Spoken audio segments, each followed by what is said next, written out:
Duane, how's it going? Back from Costa Rica. What up, Jay? Yes, sir. Very blessed to be here.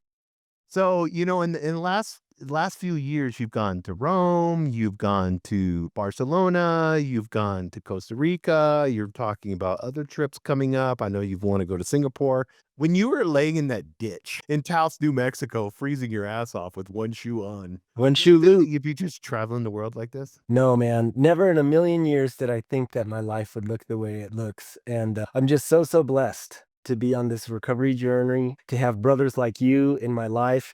You have to know this, but I want all the listeners to know too that you're a very large inspiration for me, especially when it comes to get out there and see the world. Get out there and travel, get out there and explore, get out there and have an adventure. You just got back from Paris. Your horizon, doesn't it? I mean, Yes, you yes. tell me about the homeless people on the beach. Here you are, and I love stories like that because here you are on this beautiful, amazing beach. You're surfing. You've got this expensive Airbnb. It's you and your wife, and you guys are just beautiful. And then you look over, and there's this. Yeah, I saw this Yeah. homeless family, man. I saw this homeless family on the beach, and they had a 4-year-old or young son, 4 or 5, something like that, and he ran out to the water. I just came unglued. I have 3 children.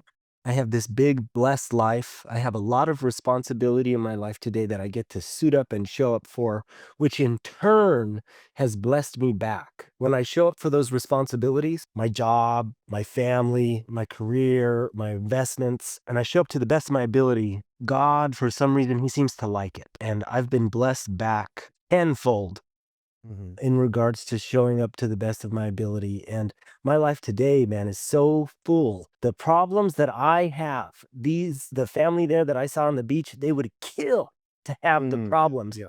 that I have. I want to sit there and complain about a 2-hour drive. And I want to sit there and complain about having to maintain this many apartments and swamp coolers. And they're sleeping on the sand. They don't know where their next meal coming from. They have a 4-year-old that they're trying to provide for.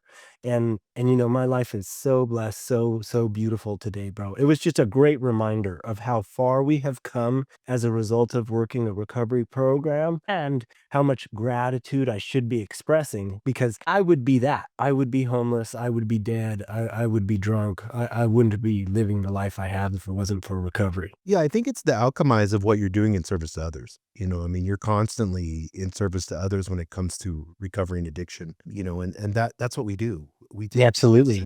and everything that we Absolutely. have and we share it with others, and Well, that's what I go ahead. iron sharpens iron, man. You were homeless, living in your car, and you just got Yeah, I back was the from a same trip from thing. Yeah. Paris. You just went to Paris.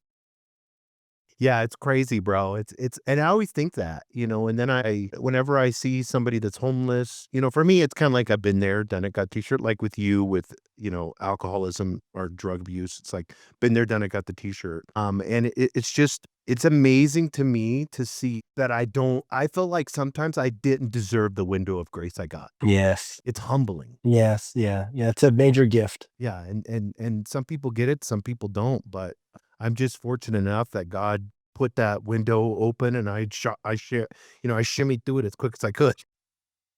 Me too. I think I fell through it. Yeah, yeah, I probably broke some glass, yeah.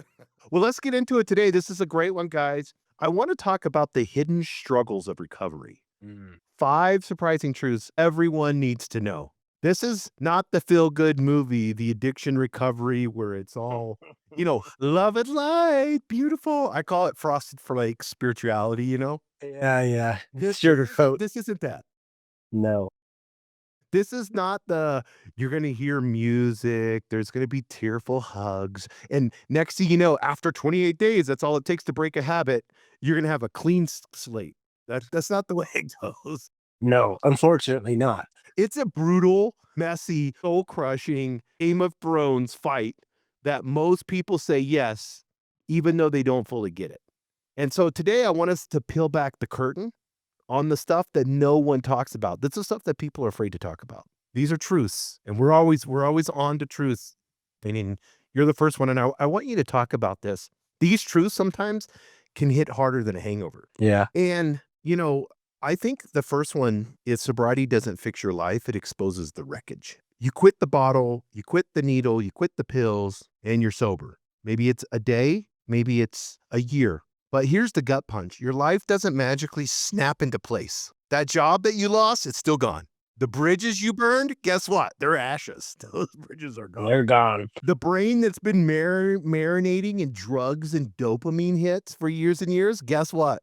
That's still there. That's all fucked up. The mountain of bills, the family that doesn't trust you anymore. Recovery doesn't hand you a new life. And I think it forces you to face the rubble of the old one. Yes. I want to say that's when the real war starts. For you, when you looked at the wreckage and you knew you had to start this war with sobriety, what was those first? Was it disheartening? Were you dumb to it? And you're just like, I'm gonna take it day by day, moment by moment. What was that for you? You know what, bro? This is I love that we're getting into some nitty-gritty here and exposing the truths. One of the guys that we like, he'll say, go ahead and do it. Go ahead and bend the fabric of reality. Go ahead and twist reality so that it fits my selfish needs, my self-centered opinions, and my delusion. Go ahead, bend the fabric, twist the fabric of reality, and watch it snap back and hit you in the face. You cannot twist reality without it coming back and hitting me in the face. So in my alcoholism, in my addiction, in my drinking, I was always twisting the truth. I was always bending reality. I was never actually looking at my life honestly and doing an accurate appraisal of my behavior, an accurate appraisal of how things were unfolding for me. So when we actually sober up, that's when reality snaps back. That's when I have the opportunity to see the truth, to see the hard reality of the destruction I have caused. And initially for me, bro, yes, it was like it was disconcerting, it was heartbreaking, it was sad, it was terrifying. This is probably the main reason most people can't get sober, is I'm too afraid to face facts. I'm too afraid to look at the harm I've actually caused. I would rather continue to numb this out and not look at it. So when for me, when I was facing the rubble of my past, I would have to say that I'm very grateful. I was also given the gift of desperation. So yes, I was facing the rubble of my past, but that past was so hellish. I was as close to dying as I ever want to be from my addiction, from my alcoholism. I came out of the blackout in an ambulance going down the road, high mountain road, and I had no idea how I got there. You know what I mean? Like that's how I drink every time. So for me, I was given this gift of desperation that sounds something like, I will do whatever it takes not to die drunk. I didn't want to die, honestly. Like my spirit wasn't ready yet. I didn't want to die. And so I started taking action in a recovery program, and that willingness to take action, I think, was more powerful than the fear of looking at the rubble of my past. It was more powerful than the desire to turn a blind eye. But it's exactly right. It's exactly right for everybody. When I sober up, basically the alcohol was my coping mechanism. That's how I was getting through life. And now you're asking me to sober up. I don't get to use my coping mechanism anymore. How the fuck am I supposed to navigate this world? That's what was getting me through this world. That's the difference between a hard drinker and an alcoholic, a problem drinker and an alcoholic. So a problem drinker, when they drink, they have problems. But when they stop drinking, their problems go away. It's not the same for an alcoholic. When an alcoholic stops drinking, their problems get worse. That's how I was getting through life. Now I don't even know how to manage life. Think about that though. I mean, it's like here you were, and I know you had help and you had, a group of people that were surrounding you and Yes. helping you through this process with sobriety. And we encourage everybody to do that. You were even in a program that encouraged you to look at it. Like, don't Yes. fucking turn away. It's like, Yes. it's like, no, I'm going to grab your face and push you over here and make you look at it. Something very spiritual happens when we look at the parts of ourselves we don't want to see. That's when we start to change. Yeah, it always reminds me of that amazing, and you saw this in Rome a lot. Everywhere we go, there's always that picture of Mary down at the cross looking up at her son. Yes. She looked at it. The disciples, all 12 disciples took off. They were like, You're- fuck this, I'm out. These, Yeah. ballless men just took off. Mary was there. She was willing because of the love that she had for her son, but it's looking at it. It's gross. It's ugly. It hurts because you got to imagine the hurt she's feeling. Mhm. Mhm. Here she had all these hopes for her son. He's super popular. Next thing you know, he's going to court and to prison, and he's talking to, all the Jewish leaders, everything that they had built their life on, this Jewish tradition. Those are the ones that killed him. Yep. So it's looking at that, looking at the cross, and then being able to, be like Jesus and get on that cross. And people don't want to go through that part. And I think that leads to our second thing that I want us to talk about. And that's relapse isn't failure, it's the rule, not the exception. Because Duane, you know this, you relapsed. Guess what? 85% of people over a lifetime relapse. So why the hell does society love to paint that relapse is some shameful betrayal or willpower? I call bullshit on this. If 85% of people relapse, I believe it's part of the recovery phase. It's because addiction, you can't switch a flip, switch make a switch and flip it off and flip it on. This thing is, and I want you to talk about this thing. It's a dragon that claws at your brain. Yes. It's a dragon that you have to defeat in every damn day, every waking moment. All it takes is one little slip and the dragon's got you. Absolutely. We're human. We're going to relapse. Hey, you want some gold in your life? You might need to confront a dragon or two. If I want to have a life worth living, I need to start confronting the thing that's kicking my ass the most. I love that you bring in the statistics there, Jay. 85% of people on a recovery journey have a relapse. It's definitely my experience. It's very useful to know that during a recovery, when you plug into a recovery program, we don't shoot our wounded. Like, that's just the normal. Like, everyone showing up is looking for help. Anybody listening to this podcast, if you're hurting, if you're having a hard time, if you're struggling, welcome. We want you with us. You make us better.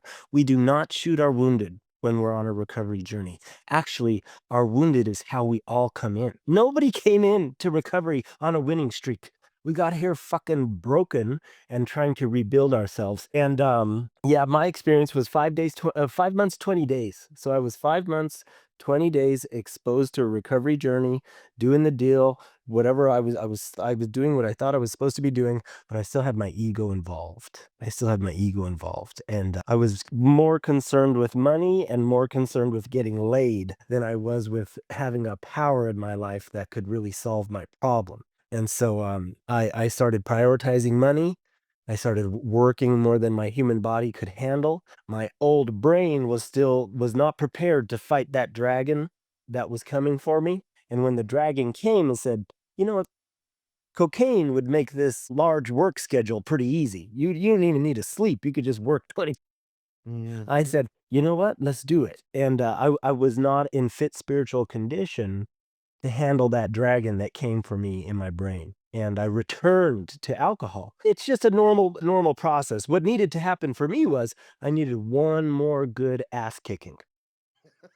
I needed my ass kicked hard enough to where that was the time. That was the last relapse that before I got in that ambulance heading down the high mountain road. I needed my ass kicked enough so that I became willing to do whatever it takes not to die drunk. I still had a little bit of game. I still had a little bit of moxie. I still had a little bit of ego saying, I can figure this out on my own. I'll do it with cocaine. I'm not drinking. I went straight to the liquor store after I got a cocaine. Like, it was like, well, fuck it. If I'm doing this, I'm doing everything. And so just know that, if you're hurting, if you're struggling, if you've returned to your drug of choice, you're still welcome in a recovery program. We do not shoot our wounded. We want you. You make us better. It's actually the norm. It doesn't have to be the norm. Like, there is that 15% that it's the one time they enter a recovery program, they stay. That's great. But it was definitely not my experience. Definitely not a normal experience. I think that we have to get real with it. This is the second truth we're talking about. Because if we pretend it doesn't happen, then we're leaving people drowning in guilt instead of getting better. This is so good, bro, because if 85% of people are in, relapse and in recovery, then we realize, why? If we're not turning a sanctimonious blind eye to it, and pretending, and we're not talking real about this, then we can actually look at it. So we're going to look at it, like you said earlier. Oh, 60% of those 85% relapse when they go through a divorce or a breakup. Interesting. You know what Your happened? scenario with your relapse. Well, I was trying to get laid and I was trying to get paid.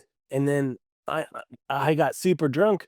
I didn't make any money and no women wanted to hang out with me. I was in the gutter bleeding pretty soon. It took me 2 weeks drinking and drugging the way I drink to get into the hospital. But then I did return. I had that window of grace that you talked about. The window of grace was presented to me. It's like, "Do you have anybody you can call?" And I did. I had been exposed to recovery program before, knew who I could reach out to for help. I actually opened up a phone book. You guys wouldn't even know what a phone book is now listening. And I found my spiritual advisor's name in the phone book. He used to say, "My name's Bobby Gibbs. I'm in the fucking phone book. If you need help, you can call." And I found his name in the phone book in the hospital. And I called and he came and got me, man. He came and got me and plugged me back into recovery program. I had to shake it out in his little cabin up on the mountain there in Taos. The detox was horrible. I remember telling him, "Bobby, if I ever do that again, just let me die. Do not come and get me." Because that's how bad the detox was. I would have rather died than feel what I was feeling. But that was that window of grace for me. I stepped through that completely willing to do whatever it takes to not die drunk. But I definitely had those feelings of shame and the feeling of guilt. Like, fuck, I let them down. I let these guys down. And then I got back to the meeting where the recovery program would meet. And my another spiritual advisor of mine, he saw me and he said, "Oh my gosh, Duane, I'm so glad to see you." And his name was Dick. And I said, "Yeah, Dick, I think I got it this time." And he went and he hit me really hard in the chest. And he said, "You don't have shit. God's got it. God is the only one that can do this for you." And he saved my life by telling me that. I was trying to figure it out with my ego. I was trying to figure it out with my game. I was trying to figure it out with my moxie. Dwayne's big enough to handle this. And I was broken enough to hear him when he said, "You can't do this. God has to do this for you. You have to build a relationship with God that will save your life." And then he told me, "Duane, there's no room for shame or guilt in this relapse. You know why?" And I said, "Why?" Because I knew I was feeling bad. I said, "Why, Dick?" He said, "Because I don't feel shame or guilt. We're glad you're here. You make us better." That's our message to the newcomer. That's our message to the person who has relapsed. You make us better. I don't feel shame or guilt that you're here. Why are you feeling shame or guilt? I think it's an excuse, that we use not just to be narcissistic, but Yes. also it keeps us weak and victim. We talk about this all the time, but these are just like, here's the fear tree, and these are just branches of it. Yes. The fear is just the guilt, the fear is the worry, the fear is, it's just a branch of it. But I think what it really does, the guilt, is it really keeps us from experiencing love. Mhm. So when he hit you on the chest really hard and said that, with this little, it cracked open and then it allowed you to listen. And then what he said next was love. He And then showed me when you love. walked in, yeah, it demonstrated love.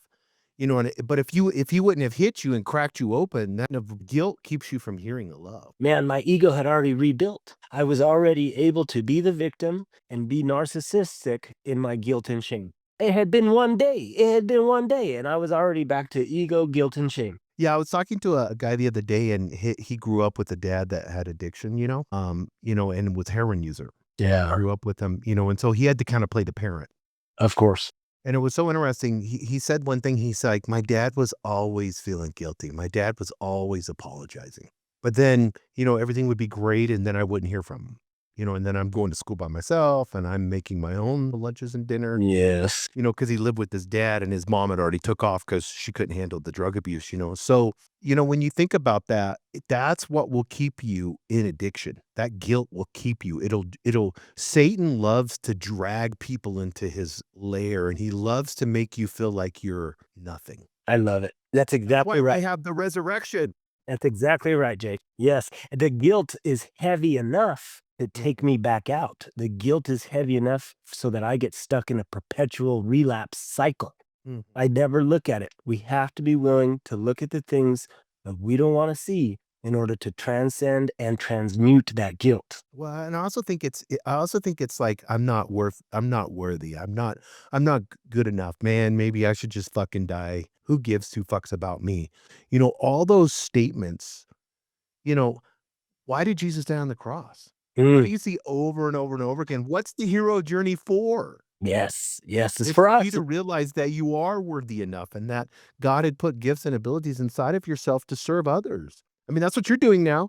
You're serving your family, you're serving people by giving them health, you're serving other families, by giving them shelter. You're serving people in this podcast. You're just constantly serving people. And the reason for that is because you had to shed that nasty snake fucking devil guilt skin. It still pops up. Yes, yes, But absolutely. at the end of the day, it's garbage. It's not that's what causes the relapse, and that's what will continue in your addiction. Absolutely. You and I were talking before the podcast started about the approaches to reality. Like there are just strategies to get through life. One strategy is hedonism. I do whatever the fuck I want to do. I sleep with whoever I want. I drink whatever I want, and I'm a tornado. I rip through everybody's life. That's a strategy. Another strategy is power. Mhm. I'm in control, and I'm going to try and control everyone else around me too. Just do what I want, bend to my will, and things will go well. That's a strategy. And then the third strategy that's presented by Jesus and of course the Old Testament too is self-sacrifice. Is Mhm. self-sacrifice. Can I give of myself? Can I say yes to hard things? Can I try and be reborn? Can I have a mini death, rebirth, mini death, rebirth? Yes, I was wrong. What can I do to make it right? Those are mini death, rebirths over and over and over again. Self sacrifice is another strategy. That might be the best strategy we have for navigating the world in a positive manner. I get to navigate the world in a way where I like myself if I'm being self sacrificing. Yeah, it's so interesting. I was talking to a CEO the other day, pretty high up CEO, and I said, "What are you doing this all for?" Yeah. He's like, "Provide for my family." And I was like, "Well, how much has your family seen you? You're providing for your family for what? For the future?" Because I've had to think about this too, So I was talking to him like as peer to peer, type of thing. And he's like, "You're right." He's like, "We use that as an excuse." And I think a lot of times we don't want to take responsibility for where we're at and gain clarity. And you've talked about this before, but it's like if I can, you were just in the water, and Costa Rica is pretty safe. There's sharks there, but there's not a ton. But, you always watch if you always watch people when they encounter a great white in the ocean, they you can hear them really kinda scream in their mask or whatever, maybe they're a diver or something, when they can't find it. They see it and it's like, "Shit, there's a big fucking shark," but then it goes away kind of in the murkiness, and then you're like, "Fuck, fuck, where's it at? Where's it at?" But they say the best way to fend off a shark is to swim towards it. It can't handle that. Prey doesn't do that. Mm-mm. Yes, yes, that's very good. Well, and you flip the script. If I start heading towards the thing that's scary or the predator, I'm not prey. I become the predator. Mhm. I become the hero who knows he can conquer the dragon. Yeah, and I think that's like flipping the script like you had talked about. It's like in service to others, that's what happens. You become proactive. You're not the Yes, victim yes. anymore. You're setting the rules. You're coming out. You're doing the things. And we always think of like service to others, but we don't understand what we're doing. Like we're dropping like these, like Jesus talked about sowing the seeds, in the parable. We're dropping those seeds of our gifts and abilities and our talents. Those come out supernaturally because you don't know what love will do to a person. Mhm. When he thumped you on the chest, that was love. It Exactly. didn't sound like love. He cracked me open. Yeah. But love is the only thing that can do that. Yeah. If he'd have kicked your ass, you'd have just had bruises. Well, and I would have been even more resentful Yeah, yeah, exactly, yeah, but I and mean, not gotten sober.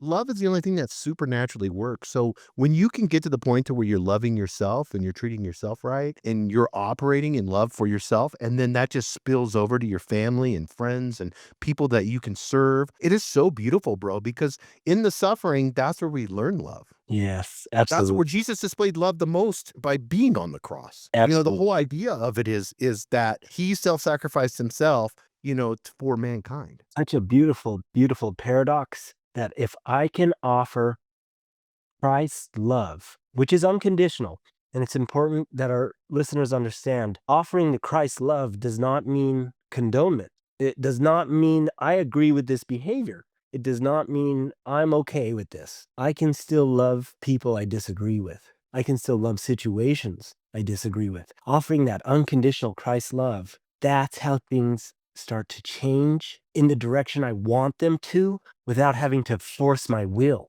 without having to make people bend to me. Yeah, have you ever seen like a mouse, like those little rats or mice, and they can kind of like contort their body and bend it through to Yeah. do like a Get little a tiny sliver? little door space. Yeah. Yeah, a little door space, and they just weasel right in. I was thinking about this the other day, and I'm going to ask you a question, Dwayne, and you know this answer. What's higher vibration than love? There isn't. There isn't.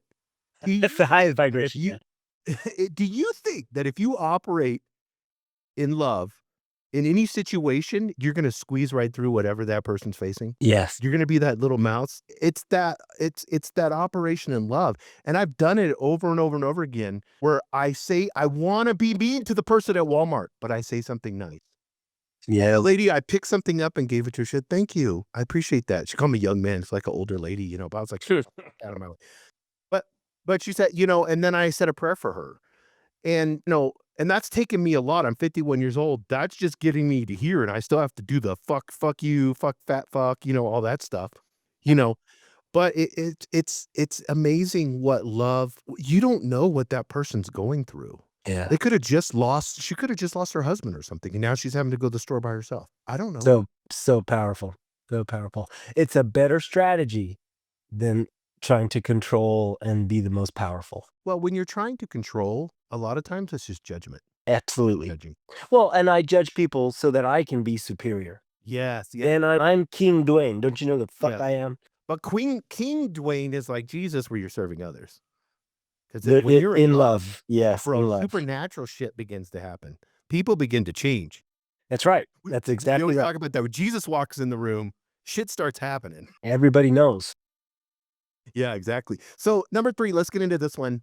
I want you to share your story on this one. Your support system might be your biggest trigger. Everyone says, lean on your loved ones. Yeah, until your mom's passive aggressive jabs. It's like mom's like, you're wasting your potential, son. Well, what's going to happen? You're going to go chug a fifth of vodka, aren't you? Or your Yeah. best friend, since you've had since high school, says, bro, let's go out. Let's just hang. I got a bunch Yep. of friends coming over. Let's just hang. Even the well-meaning ones can sabotage you without knowing it. Recovery isn't a group hug. It's a solo mission where you Yeah. might have to cut ties with the people you love most to save yourself. I know that's harsh, but sometimes you have to do as Jesus did and go out into the desert and face Satan. Very, very powerful. And You know why? he only had to do that alone. You can't have him Yeah. do that for you. Can't do that with well, he took few people when he was praying for in the garden after the Mhm. 40 days, and they couldn't go. They kept falling asleep. He said, all I need you to do is stay up with me, please. Pray for me. Pray with me. And they couldn't do it. That's your loved ones. Exactly right. Yeah. Come with me. They can't go there for you. My mom is not big enough to keep me sober. My dad is not powerful enough to keep. The judge is not powerful enough to keep me sober. Nobody was powerful. Duane, left to his own ego, was not Not. powerful enough to keep me sober. I had to get in alignment with a power that was big enough to keep me sober. That's a God of your own understanding. So you start building this relationship with a God of your own understanding. And then we realize, because now I don't have my coping mechanism, I Mhm. can't turn to alcohol, get through life. Now I have to go live life on life's terms. So I go right back to the scenarios and the situations that were eating me up in the first place. You know why? Our family members push our buttons? Because they installed them. That's why they push our buttons. Yeah. They know exactly what to say in order to hit the part of me that is vulnerable and touches my ego, and then I rear up. And I'm not the type of stay quiet person. I'm the type of let you hear it fucking person. And anyways, in a recovery program, we don't get to do that anymore. I don't get to be the victim of my family's bad behavior. I don't get to be the victim of my old high school buddies, my old college buddies who just need to tag along to the bar so that they can feel okay. I am no longer the victim. Am I the victim of my life or am I the creator of my life? That answer is simple. So if you got to go on that lone wolf journey in those moments of, no, I know that environment's not good for me. No, I know that environment can trigger me.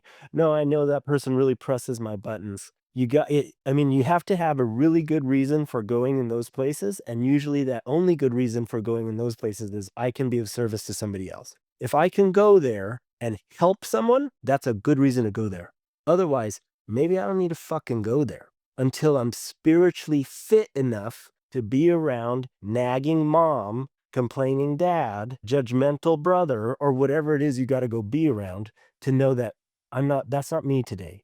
I don't have to deal with that today. It's a rough stuff. You know, Carlos Castaneda, he's one of our favorite writers, and I've said this to you before, Jay. It's the normal man is tied. One of his quotes is, "The normal man is tied to his fellow man, but the warrior is tied only to infinity." And if you're an addict, if you're in recovery program, you're not normal.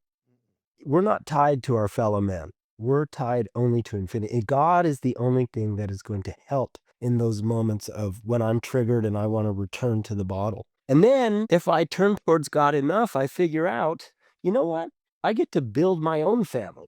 I get to build my own culture, my own community of like-minded people who aren't there to press my buttons, who are actually there to be my champions. That's one of our biggest teachings in this recovery program. If you guys hear anything, hear this. I don't go where I'm tolerated today.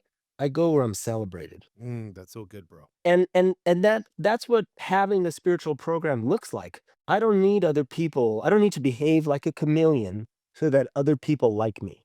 Today, I'm working a spiritual program, behaving in a way that, God willing, is self-sacrificing. And as a result, I like the man I am. I don't need you guys to like me because I like me. I'm living a spiritual lifestyle where I can feel comfortable in my own skin, and I like the man I am. And then I start to find like-minded people.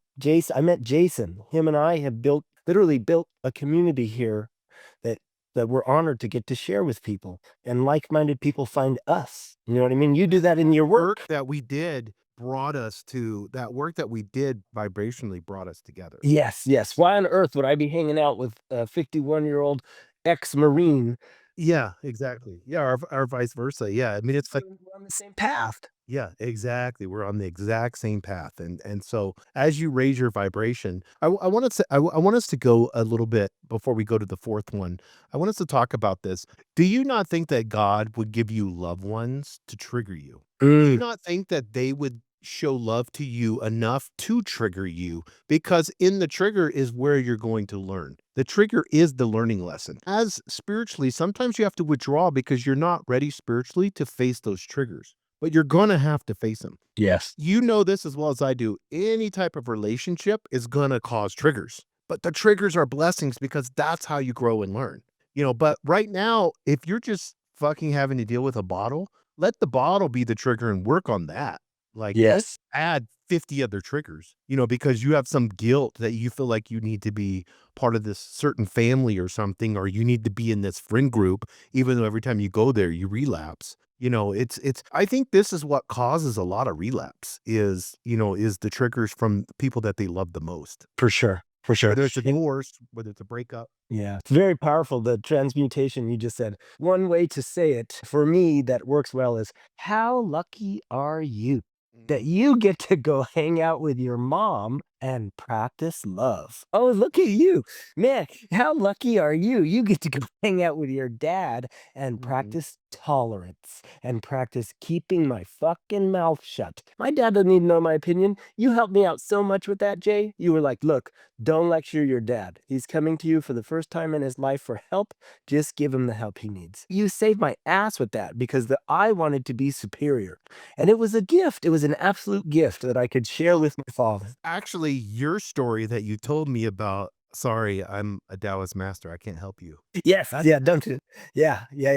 That's a Wayne Dyer story, and this is worth this is worth getting into. Wayne Dyer was watching his grandchildren, and there were two girls and a boy, and the boy was the youngest, and they were playing with a little pool, plastic pool out back, and the two girls were splashing the little boy. And Wayne Dyer is like, heavy hitting spiritual guru. And he's watching them play, and the little boy's getting splashed. And he comes running over, Grandpa Wayne, they're splashing me. They're splashing me. He goes, Connor, I'm sorry.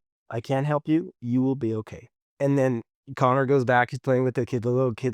The girls push him into the pool. Splash. He goes into the pool. He gets up terrified. He's screaming, comes over crying. Grandpa Wayne, they pushed me into the pool. And he goes, I am a Taoist master. I cannot help you. You will be okay. You'll figure this out. And it's the best articulation I've heard yet, especially into being, spiritual development, but also being a parent, a father. When I jump in and save my child, I deprive them of the opportunity to learn how to save themselves. And I get to be very self-grandizing by, look at me. Aren't I the good father that Yeah, jumped a in? lot of times that's where it's coming from, that Yes. opinion. Aren't I the best parent who doesn't let crazy things happen in the backyard? So we have to let other people have their own journey too. And sometimes that's just keeping my fucking mouth shut. And it's so funny. I heard this a long time ago, and I so love this. They're like, why the fuck are you, you get successful like you right now. It's like, why the fuck would you take advice from any of your family members?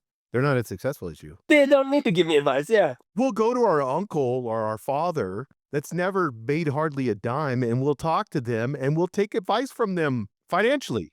It's like, no, I love you. You're my dad, but you haven't done shit your whole life. Financially, you're like, which is, that's fine. That's fine. They're not entrepreneurs. Like addicts are entrepreneurs. That's what I think. This is my personal opinion. It's so funny how we'll take advice, from these people when one, they didn't ask for it. Number two, we don't need to take it anyways, because like you said, we have our own journey. And the end of that story with Wayne Dyer, I was reading it, was the whole thing of they figured it out, and then the kids were all playing. Yes. They were fine. Yeah, he didn't have to inject. And it's like over and over and over again. It's like, why get involved? Let people be in their own free will. Who am I to feel like I need to give any type of advice? I got my own shit I'm working on. Yeah. And it's so Yeah. freeing when you have that. It feels so good because it's like, I don't need to take the pressure of. You're exactly right, Jay. It's great sense of freedom. I don't have to deal with that. They're on their own awakening journey. Their meat suit to figure that shit out, or maybe they don't. Maybe you You know what? don't. The listener that's listening, maybe you die in your alcoholism or your drug. Yes. Part of our past, we have had serious interactions with malevolence, like true evil. You have experienced true evil. I have experienced true evil. We have done true evil. That's what it is to be an addict, acting in their unconscious. And so when we start getting sober and we're committed to building a relationship with true love, I still have to interact with other people. And you know what? I know what other people are capable of. Mm-hmm. And that other person, they might be a primate full of snakes, as far as I'm concerned. And people are saying, "But aren't you interested? Don't you want to know? Why don't you ask that?" And I say, you know what? People are so interesting. They're super interesting. They're so interesting. They should stay over there. Mm-hmm. I don't want to know. I don't need to know. I don't need to know the primate full of snakes. I already know a primate full of snakes. I'm working on myself. And then when we get in fit spiritual condition, we start to re-enter those situations where we can be of service to others. And what that really looks like is maybe just a lead by example. Yeah, and this is so good, bro, what you just said, because it's going to lead us to number 4, and that's the stigma's worse than the addiction. You think the hardest part is quitting? It's the sideways glances at work. It's those little whispers in the family dinners in the kitchen about you. It's the, "Oh, you're that person." It's it's almost like the stigma is almost like this bad smell following you everywhere you go. A lot of people, that's the worst thing that could happen. If they have, you always worry about our breath or if we stink or not. And society in general will cheer you on. I go onto Instagram and I'll look, #sober life. But in real life, these people are just waiting for you to screw up. They're waiting to say, "Well, told you so." Duane's back at it again. Only You know, they were 13 years, but they were taking bets on me. They said he'll Women at the cross. he'll last. Yeah, it's so crazy, and it's the world will always play judge and jury. Mm-hmm. And when you're fighting for your life, guess what? You're going to get that. And I want you to know you're so concerned about what others think, because addicts are always that, Yes. because it's really a narcissistic thing. But as the world's playing judge and jury, you have to realize and understand that that's just noise. And what it keeps you from doing is owning what you're going through in that moment. Because all you're going to do is play victim once again. Addicts love to play victim. You're going to play victim, and you're going to give in to that judging. You're going to give in to the evil jury, whether it's your aunt and your mom, or, whether it's your dad or whoever it may be, a brother or sister, or even, old friends. You're going to have that. People love to look. You heard that study, right? Where they did the buzzer up into the point to where, have you heard about this study? This is crazy, bro. I think it was like Stanford, one of those universities. I may be wrong. So what they did was they took a person, an actor, and they put the actor in a room. Have you heard this before? No. Put an actor in the room, and then they had him hooked up to this thing that looked like it was electrical, right? And it would shock you. And then they brought people in. They picked random people, like 100 random people, just all different types of walks of life, different everything. Men, women, brown, black, white, all of them. Low class, high class, whatever type of class you are. I'm no class myself, but and they brought him in and they told him, they said, "Hey, the science," he's like, "This is experiment. This is what we're going to do." So the scientist was kind of a little bit mean and kind of more like very stern and authoritative. And they're like, "We need you to, this is the science experiment. He's working, with us on this. We need you to turn the lever and then push the button and it's going to shock him."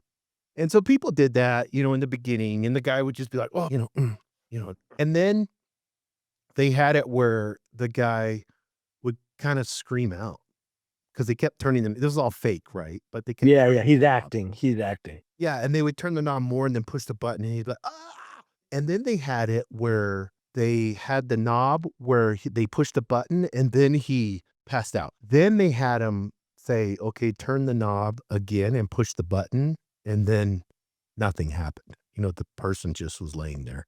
So in the study, and it's just so interesting to read, everyone should read about this. In the study, they thought there would be like 1%, 2% of people. It would be like those crazy narcissistic, like serial killer types, right? Oh, yes, that would actually take it that far. That would actually take it that far, yeah. In those right circumstances, with that authoritative figure standing over them, almost everyone did. Everyone. Thinking that they were gonna that they killed somebody or at least made the person be in a tremendous amounts of pain and pass out. We don't, and Jordan Peterson talks about this. Don't think that you would be the one not raising your Nazi salute hand, that you would be somehow be saving Jews. It's extremely unlikely. And this is the same thing. You have to understand, a lot of addicts won't go get help because of the stigma that they feel. Yes. Yes. And, and you've seen this, how many times have you talked, because you every week you go to programs and you serve people. How many times do people feel like they're different, like they're just a piece of shit? That stigma is like that Charlie Brown, the one, the messy that has the, Yeah. like their addiction's like Pigpen, right? Their Pigpen. addiction's like that. How many times they come to you and talk about how piece of a shit that they are in the beginning? All the time, man. The reason it's all the time is because everybody feels that way. We all feel that way, broken and beaten coming in. Yeah, so powerful. So powerful. The judgment, and really what we're discussing here in regards to stigma is, I'm afraid of what you think. Mhm. I'm afraid of what you think. I really hope you have a high opinion of me, especially addicts. I will actually be a chameleon and change my skin so that you do have a high opinion of me. I fit in everywhere I go. I know how to manipulate. I know how to lie. I know how to twist reality so that I get what I want. And now I'm sober, but I can have this fear of approval. And so I've been lucky enough to have some really good spiritual teachers, you being one of them, Jake. In regards to this, one of the best tools that I have been exposed to is, sometimes it's you hear it called people pleasing, and we kind of changed the wording. It's not people pleasing, it's seeking approval.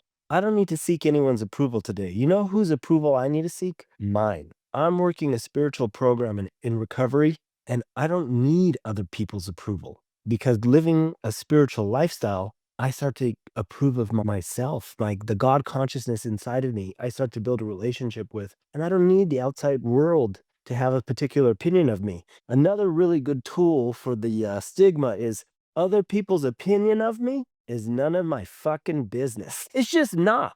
I don't want to waste time on what your brain is doing. You're a primate full of snakes. I know what your brain is doing. You know what they're doing? You know what other people's brains are concerned with? They're concerned with themselves. Don't think they're concerned with you. I used to think, remember I used to work in this high power restaurant, bro? And I'd come to Jason all the time. I'd be like, you know what, Jay? They're gonna fire me, bro. I know they're gonna fire me. They're thinking about ways to do it right now. And he would tell me, he'd be like, but don't you, Jay, you would tell me, don't you make them a lot of money? And I'm like, yeah, Jay, I'm the best server they have, bro. I'm like, I have like 3 servers in one. Nobody knocks down the money I knock down. They're like, why would they fire their best employee? And I was like, They're not even thinking about I you. guarantee you they're planning it right now. That's why I have that shirt. You've seen it. It's like nobody cares, work harder. Or nobody cares, work harder. Yes, please. However, nobody was even thinking about me. They were thinking about themselves. And when I finally got to a position where we built the side businesses, I built my entrepreneurships enough so that I could be self-supporting with just, being an entrepreneur and start making my own life on life's terms. And I did it right. I gave my 2 weeks written notice. They were like, "Man, could you stay a month? We really would like it if you stayed a month and not 2 weeks." And, I was You could afraid. walk in there right now. You could walk in there right now, and you could be working Friday night. Just like that. However, I was constantly afraid they were gonna fire me because I'm the victim. I'm seeking approval. Oh my God, what if they don't like me? It's super, super normal. And when we get into recovery program, again, we gotta flip the script on that. Other people's opinion of me is none of my fucking business. You know how to not lose your job? Do it so fucking well that they can't fire you. Just be perfect at work. Perform your job so well that they cannot fire you. You're a necessity there. Yeah, it's so funny. I used to always do. I've tried to stop it with Leah, my girlfriend now, but I used to always ask, "Do you still love me?" Yes. I would ask that like Yeah, yeah. a couple times a week. I'd be like, "Hey, do you like?" We'd be sitting on the couch or whatever, and I'm just like, "Do you still love me?" Just seeking It's approval here. Yeah, it's just I'm just seeking I'm feeling shitty, so I just seeking approval here. I wanna make sure everything's good. It's that same bullshit. And, for me, when I experience this, and I want addicts because addicts are this way too, it could go vice versa. When I go to the VA hospital, I have to wear a hat. I look really mean. I make sure my tattoos show, and I look really mean because if I'm sitting down waiting for appointment, there'll be an old guy. They're all this way. They're all there. It's like 80% of them. They will be, "Where'd you serve at?" They'll look at you. If you look up, I'm on my phone with the mean growl. I make sure I do this the whole time because if you look up, they're gonna be like, "Where'd you serve at?" And they're hooking you. Yeah, yeah. And then you won't even get out of your mouth, like, I'll say US Marine, and then they're on to their story.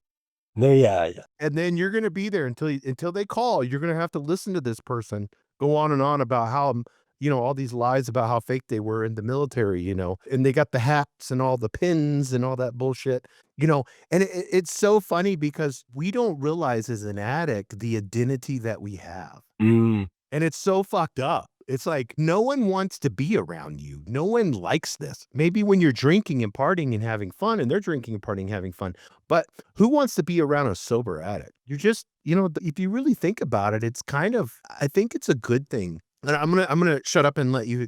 And I like to think about my death because I think it's like a good thing that we all should understand and know. And it's a really good sobering thing, and I think everybody should look at it that way. Not in a bad way, but Marcus Aurelius talked about this.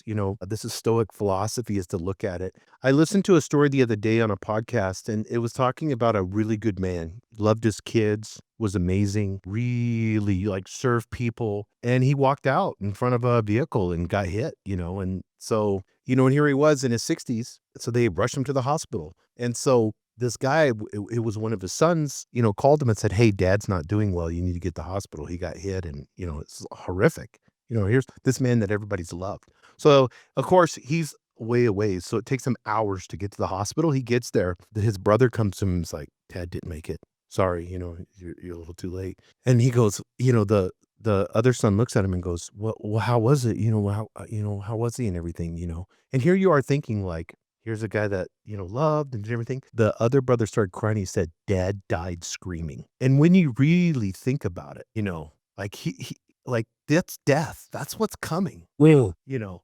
And you didn't have the window of grace until you came like, "I don't want to fucking die." yeah. Death is screaming. Death is coming at you. It's the dragon with the claws.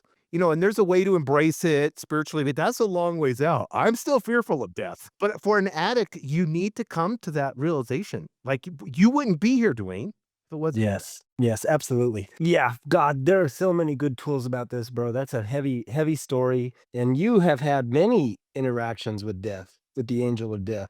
You were in 3 helicopter crashes. So Mhm. each one should have killed you. And here you are. That means you still had more work to do. God had got more in store for you, more plan. He had a greater plan for you than Well, dying in a we both helicopter, should both do of that. us, many times. Part of the transmutation with the fear is that is, a tool that works very well for us is I'm all in in this game of life. Mm-hmm. Mm-hmm. Life is gonna kill me regardless. One way or another, Right. we're all dying. So if I'm all in this game of life, why not play the most magnificent game possible? Why not play the game where I am of service to other people, where I do practice Christ-like love, where I do have self-sacrificing decisions? Why not play the game where I can shoulder the responsibilities in my life rather than run from them or cry about them or complain about them or be the victim of them? Mm-hmm. Why not play the most magnificent game possible? If I'm all in, and that day comes where I have to meet the angel of death, I know I played the game to the fullest. I'm ready. Glory, hallelujah. But Mm-hmm. until then, I'm going to play the best game possible. The reason Jason and I are able to say that to you today is because for a very long time, we didn't. We played a shit game. We played a selfish game. We played a deceitful game. We played a game where we lied and manipulated and stole and cheated every single day. Every single day that's how we used to play. And when the angel of death comes, you bet your ass I'm screaming because I'm terrified of how I played the game. I'm embarrassed of how I played the game. So we've been gifted another chance. We've been gifted another opportunity. And I want to play the most magnificent game possible. Yeah, it's so good. And that leads us to our fifth one and final one is you'll hate yourself before you heal yourself. And I want everybody to know this is a dirty secret. And Duane, when you talk about this here in a second, this is a dirty secret no one preps you for. Sobriety shines a spotlight on every regret, every mistake, every ugly corner of your soul. And without that haze of a high from a drug or a bottle, you're left staring at the mirror. And that reflection, it's a stranger that you despise. The guilt, the shame, the what the hell did I do with my life? That shit hits you like a freight train. And you've got to wade through all that bullshit. You got to wade through. Just imagine you and a pair of waders and there's just shit all around you. You have to wade through that. It's gross. It's horrible. I always say true spirituality sucks. Yeah. Healing isn't pretty, bro. It's bloody, tear-soaked, brawling yourself. You know how many times I've had to heal and just bawling myself in my car? I still do that. Something will touch me so dramatically, like on a podcast or, a teaching or something, and it'll just profoundly nail me like, holy fuck. Yeah. And then it's the tear-soaked brawl, bro. But you know what? It's worth every second. Worth Absolutely. every fucking second. Describe when you had the spotlight shined on you and you saw all the ugly shit. Man, it's happened multiple times for me in recovery. One was after the self introspection that we've talked about this a lot before, where we start doing our writing and we start looking at my behavior in past relationships, my behavior in regards to the resentments I have in my life, my behavior in regards to the fear that I have in my life, and my behavior in regards to the sexual misconduct that I've had in my life. That was one time, probably the first time, where I just cracked open. It was the first time in 8 years of drinking that I honestly looked at myself. I invited God into the process. I took an honest look at myself, and I did not like what I saw. I saw my side of the street, and my side of the street looked like selfish asshole, selfish asshole, selfish. Every scenario, every person, everybody I was interacting with, I was trying to get it my way and manipulate and run over people. I was never considerate. I was never kind. I was never offering Christ's love. I was always, what's in it for me? What do you have for me? I was cheating and scamming, and I had to start looking at that in order to become clear on what I was trying to change. It's like an infected wound. We talk about this a lot. If I got this wound and it's infected, I got to get in there and clean out the infection in order for it to heal properly. Otherwise, it's not going to heal. You know what? It might make me so sick I die. So we have to get in there and clear out that ugly nitty-gritty stuff that we don't want to see. And then often you'll hear people saying, yeah, I need to forgive myself. I need to forgive myself first, and then I'll be ready to forgive other people. I need to do some self-work for me first, and then I'll be ready to. And that is like kind of true, but kind of not, because we're so selfish.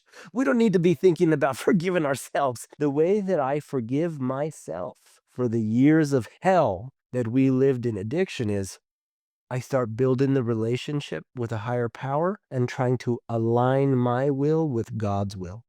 When my will starts to align with God's will, when I'm human being and those things start to dance, I'm coming from spirit first rather than from ego first. That's how we forgive ourselves. That's how we do the self work, the self forgiveness necessary to not hate ourselves before we love ourselves. We do, like, I get it. I get the point. Like, we're very disgusted with our behavior when we come in, and the healing process is there for us, but it's not a selfish thing. It's I'm going to be of service. I'm going to align my will with God's will. And through that process, I start to like the man I am. I start to be able to look myself in the eyes in the mirror and say, Duane, I love you.